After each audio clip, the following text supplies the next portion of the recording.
Okay, so every year, basically, actually twice a year, I do a little greeting card. I think I've done this before for you guys. So what you saw just a minute ago was the initial sketch. I sat down and, I always have a singular theme whenever it comes to doing a greeting card for my wife, and that is typically gnomes because she loves gnomes. So this year, just something simple. A little bit of schmutz on there.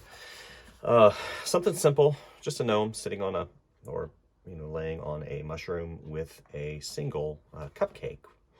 This year is I'm just going to do a real simple pen and ink drawing with a little bit of a marker wash on it for you guys. I like to use this watercolor paper, mainly because, whenever you fold it in half, it has the size of a greeting card, and the watercolor paper accepts the marker really well.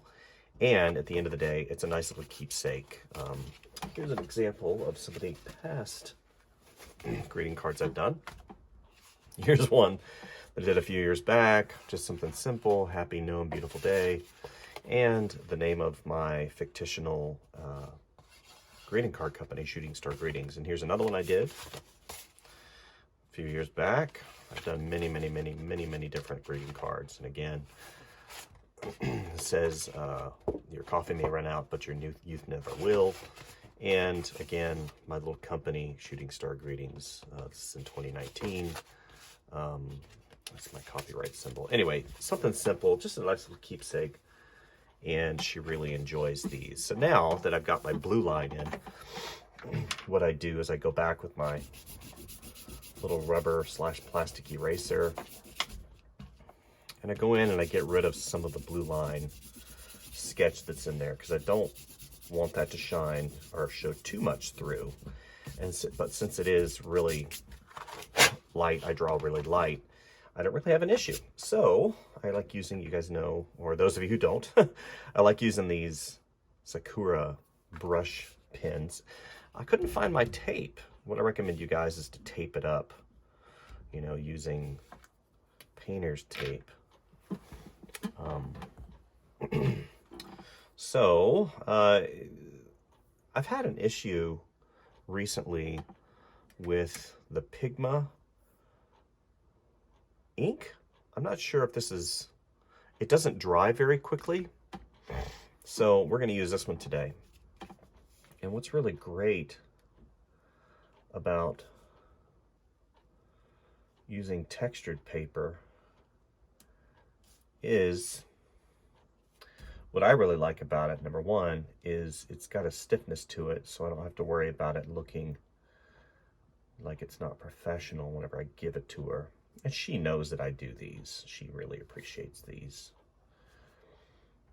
But what's really cool, whenever you use a pen on this, the texture has an uneven surface. So whenever you run your nib over it, your pen nib, it actually adds to the quality of the line, giving it a real nice, lively feel to it.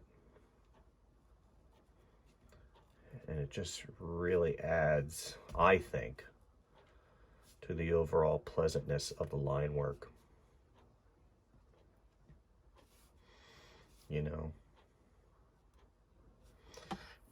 See, it's just really nice. Even, there'll be some unevenness here and some disjointed lines, and it's just so nice. The quality of the line work. You really have to watch too, though, whenever you're inking, and this is important and something I learned, going as a professional. Whenever you're inking, you want to go, obviously, it depends on where you start, but you don't want to be continually mashing your hand into the ink after you've already inked it. So a lot of times I'll get another piece of paper and I'll put it over my inked surface that I've already done, because you don't want your hand oils to go in and start messing up what you've done.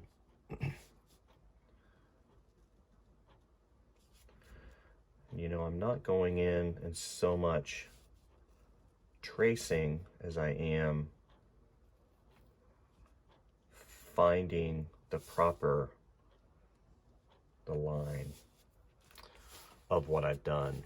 And don't be afraid, you know, even if I had taped it down, you know, at this particular point in time, I might go ahead and just pull it off the surface and start, you know, turning and burning, I call it. You know, all these little imperfections that you put in, that you put in adds to the life of the piece itself. It gives it a hand-done quality, you know, and you can do this, you know, if you do it digitally. You can adjust your brush to have wiggle, or you can do it yourself. Now remember, I think I've said this before on this channel, whenever it comes to hair, less is more. I'm not drawing all of the hairs in. What I'm doing is I'm just giving an indication of the hair, of where it is. I don't want to make it a distraction, because the more contrast, the more contrast you have is where your eye is going to go, so the more detail. Like even right there, it's like your eye went right to that because of the contrast. Right?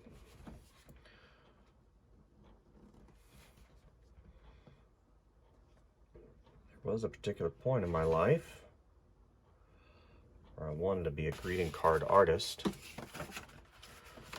and even now I wouldn't be opposed to it, because I really enjoy doing it. And greeting cards are one of those fun things that I think every illustrator should at least try, especially if you have the opportunity to write, you know, some of the phrases and whatnot that go along excuse me, with greeting cards. You know,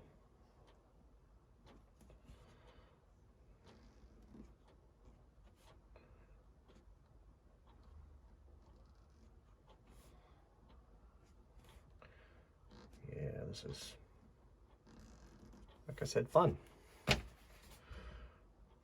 Just a little bit here and there. I'm being very cautious not to go in and put my hand all over stuff, right? You don't want to do that.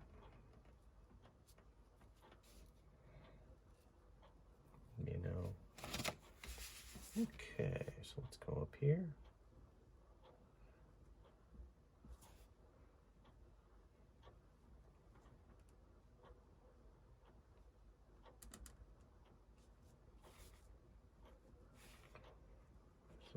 Here and there. Okay, he's got a striped hat on. And obviously I can choose not to put the stripes in with the black line, but I tend to like the look of it, so that's why I do it. Okay, so now I have his shoulder that comes here.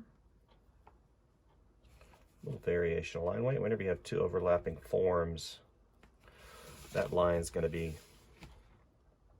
quite a bit darker.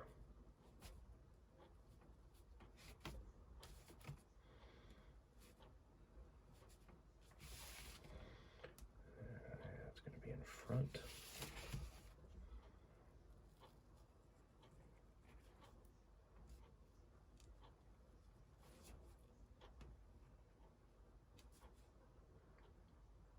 Yeah, there we go. Just easily going in. And since this is the final product, I am being a little bit more, quote unquote, I don't want to say careful, because I'm not really careful with my work. I like showing all the mistakes and whatnot, but I do want to make sure that I get my vision of what I want for this piece to come forward, you know. So what I'm going to do is I'm going to put you guys on time lapse really quick. You can watch the rest of the inking process and we'll go into color.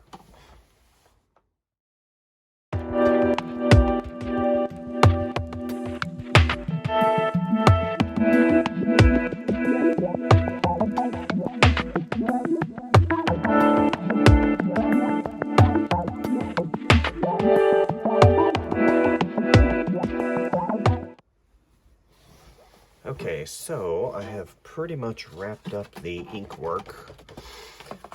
Very simple, right? I'm not going in and shading with ink and hard lines and making it really harsh. I'm not doing any of that. Not doing super hard shading lines or hatching or anything like that. Really simple line work. So then I can put in my local color. Now, even though this is India ink, you know, in these pens, you have to always remember that whenever you do use an eraser, even if I'm erasing these blue lines, which it is, you're gonna still remove some of that saturation of the dark. But don't worry, because even though it is removing some of that black from the line work, you're still going to get a nice look to what you're doing. And this paper is just watercolor paper. I don't know how many pound it is, probably 60 pound, maybe 100 pound. I don't know, let me look.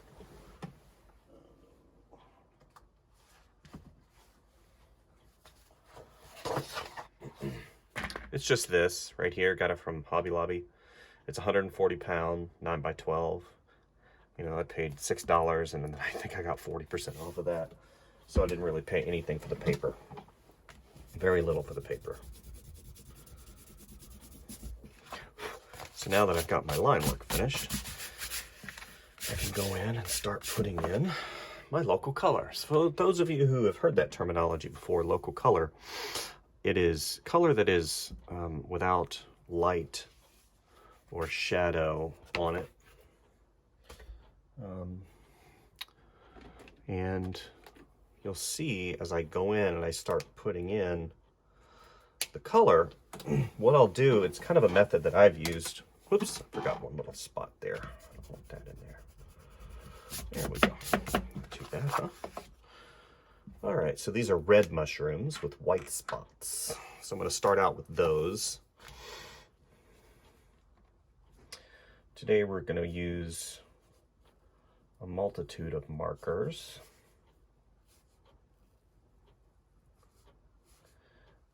From these right here, which are Copics. Copics are really good. The saturation of color is really good. I like the overall feel of the Copic. The only downfall that I have ever seen of the Copic marker is, first of all, it doesn't last a huge amount of time. They don't last a long time, especially if you're using, obviously, all the time. But really, the downfall of the Copic marker, I think, has to do with the price. Of course, just like I've said on here before, you pay for performance. And this is the industry standard with regards to markers. And those of you who want to get into the marker game, just know that it's a slippery slope. That means that you're going to end up always comparing other markers to Copic markers. That means, as an artist, you're going to be going through art supplies and you want to find good art supplies for inexpensive cost, because not everybody has a money tree in the backyard or a benefactor. If you have both of those things, then God bless you. If not, then you're going to be looking for an alternative to the Copics, because you don't want to pay $10 a piece for them all the time, because that's how much they cost. $10. Yeah, and you can buy, you know, 2 a week, 3 a week, 4 a week, whatever you can afford. but it's, you know, you end up comparing all other markers to Copics. I'm still getting phone calls. That's what that was. I had to cut away really quick. I'm still getting phone calls for a car that I owned 5 years ago. Actually longer than, yeah, it was about 5 years ago. For car warranty, and it's a 2011, and I'm still getting calls. It's obviously a spam call. Okay, so now that I put in the local color, what I'll take the same marker just to get a little bit more saturation in those areas where I believe the shadowing is going to be, and I'll layer it in slightly. And don't worry, now you'll see occasionally I'll go over like that right there. It's not going to be a perfect paint by numbers, and I don't want it to be, because I want to give it that nice hand done quality. You know, we'll have it bleed out just like watercolor. You'll have it bleed out just slightly, and this paper is very porous, so it accepts the alcohol material from the marker really well, that it actually bleeds in a little bit. So I'll go in and give a little bit of roundness, try to get a little bit of shading and shadowing in here on the forehand. Okay, so now I'll go up to his hat. So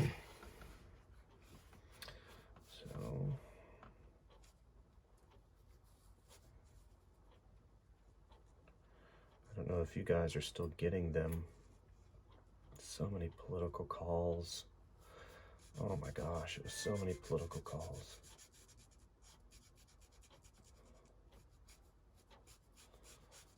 This past election. So many. And I live in Georgia, so there's a runoff, I believe on January 5th. So we're getting bombarded here in the state by political, you know, stuff. And that's always a joy.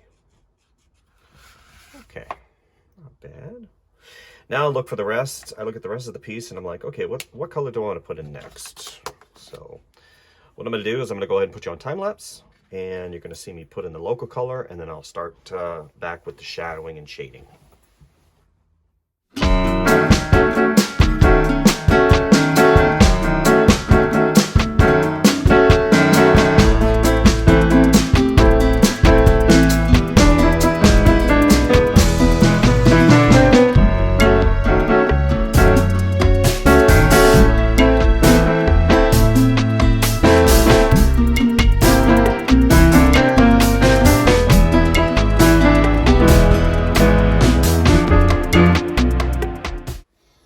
Okay, so now that I put in the majority of the local color, I'm going to go in and start playing around with the values. Let me show you how I do that. First, I want to put a little bit of a blue.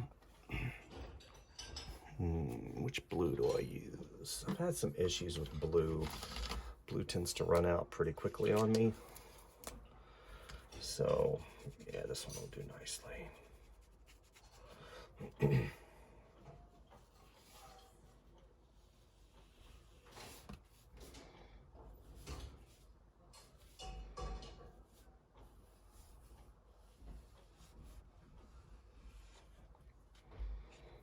Okay, so let's put our blue in really quick.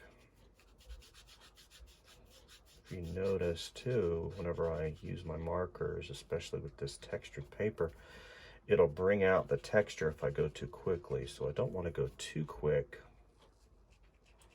with this, you know, but I still want to put enough of the pigment down that it saturates the paper. You know, you can do this digitally, but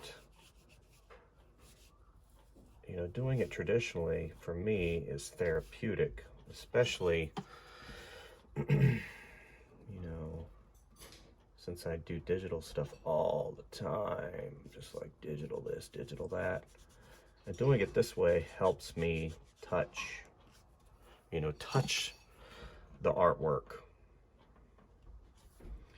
You know, if I was working in a studio environment, such as American Greetings or Hallmark or whatever, it all depends on timelines, you know, desired look, because, you know, if I did this traditionally and, you know, art director's like, well, I want to change the background, I want to change the foreground, I want to change the color of the mushroom, and it's done traditionally, you can't really do that. I mean, you could if you went in and cut out a piece of paper and put it on there and change the color. I've actually done that whenever I used to work traditionally.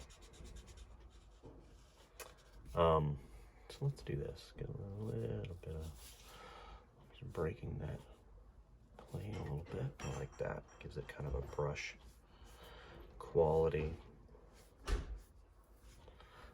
Yeah, that looks really nice. And doing it traditionally, you can actually scan it and then, you know, drag it into digital environment and change the colors and whatnot. And that's a possibility as well. Okay, so now I'm going to start putting in a little bit of shadowing. I've said this before. I don't use black. I don't use black because black kills color. If I do use any variable or any variants of black, like a gray, it'll be a cool gray. I'm trying to find a good. My violet has died, so I do like using this color though. Let me see here. No, that's not it. Here we go. No, that's not gonna work. I think I've killed that one too. I need to go marker shopping again. Oh, this might work.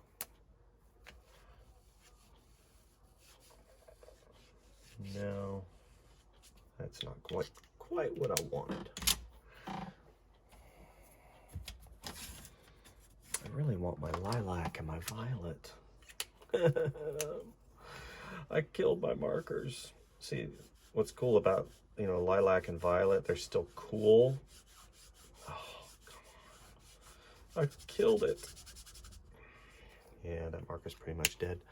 You know, like I said, finding a good substitute for a Copic marker is not very easy. I don't want to use any of those. I guess I could, you know, get a cool gray. Let's try this one. I bought these a while back. See, they're $6. Okay, I bought these a while back. Maybe this one might be okay. No, it's pretty much dead. See how it kills the color? And I'm okay. In some places, it's a cool grace 30%. I really need to invest in some more markers.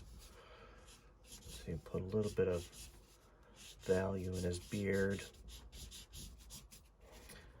Probably put some blue in there too. Just a little bit.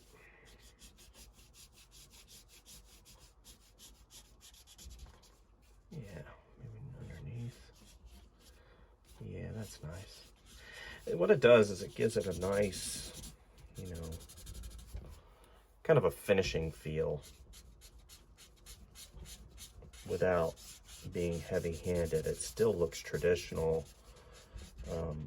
Kind of a watercolory wash, and that's what I'm doing right now. It's just putting in, because the light source is upper right hand side.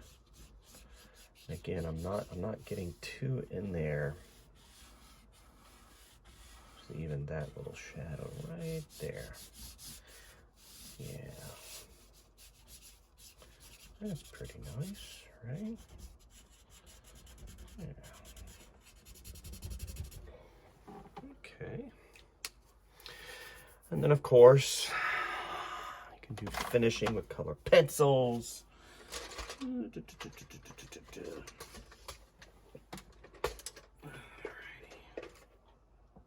Light blue.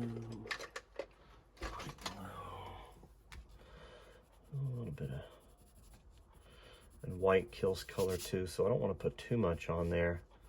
Just a little kiss here and there, just enough, right, to give a little bit of substance here and there, a little reflected light. You know, we're close, because again, I don't want to render the crap out of it. You know, it's just supposed to be something simple, something easy, something fun, you know. Okay. Alrighty. And then we put a little bit of signature on the bottom. You know, see, 20, 20. Looks like 2220. Here we go. I messed that up. Okay, and then on the back, what I like to do is put my little logo that I've developed over the years. Here it is right there. So I have that as an example. Whoops, dropped my top. So,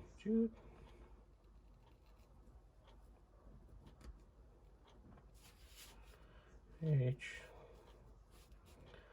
O O T I N G.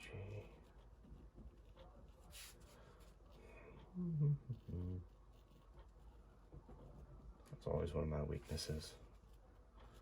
Lettering.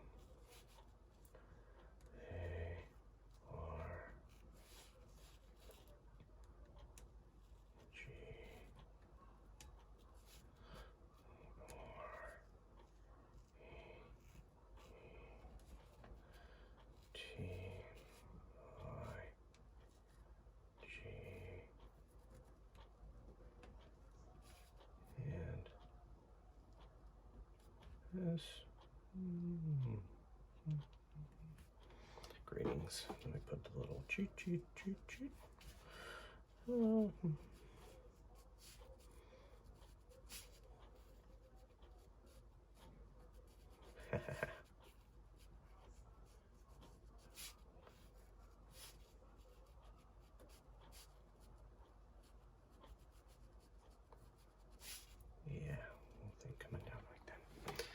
Yep. And there it is. That's it. Thank you guys for showing up, watching me do the birthday card for my wife. And hopefully you guys enjoyed the process. Completely doable in the realm of possibility for you guys. So this is kind of a keepsake, one of those things you save. I mean, I've had these for, you know, really enjoy doing them. So thank you guys, and we'll see you soon. Bye.